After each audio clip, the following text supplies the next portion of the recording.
পোশাকের ঈদ খেলে থাকি আর চ্যালেঞ্জ করলেন আমাদের সাথে। কেন কথা বলবো না ভাই? কেন কথা বলবো না? এটা আওয়ামী লীগ আমলের থেকে এখন আর বেশি হচ্ছে, বেশি হচ্ছে। কেন যাবো ভাই?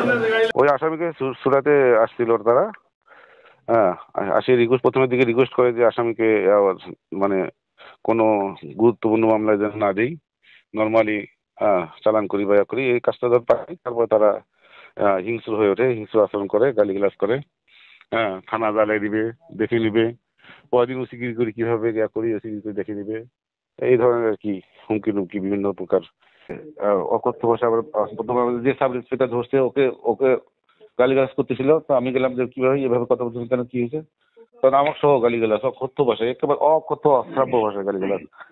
দেখে নেবো, থানা উড়িয়ে দিব, বাইরে গেলে ঠ্যাং ভাঙিয়ে দেবো, কেমন চাকরি করে দেখে নেবো।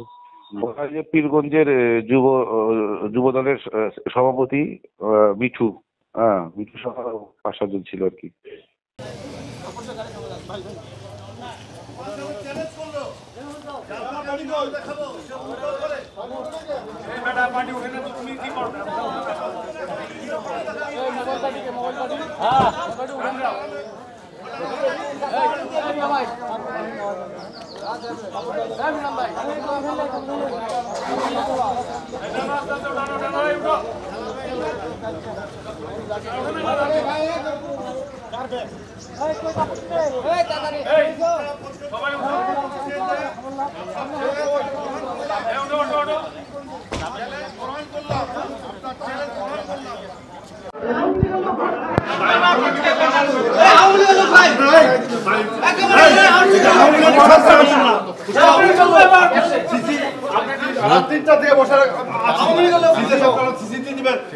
এটা বলে দিবেন যে আপনারা সকালে দিয়ে দিতেন।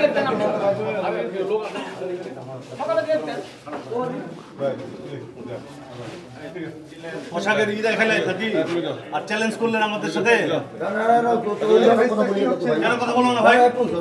কেন কথা বলবো না? এটা আওয়ামী লীগ আমলের থেকে এখন আর বেশি হচ্ছে, বেশি হচ্ছে। কেন যাবো ভাই? কেন থানা? আমি থানাকে আমরাও সেভ করছি, বুঝছেন? থানার জন্য আমরাও ই করছি, যে 4-3 বসেছিলাম, না হলে থানা জ্বালায়। আমরা কথা বলবো না, কে কথা বলবে? আপনি বলতে পারতেন তো লেখা হয়ে গেছে।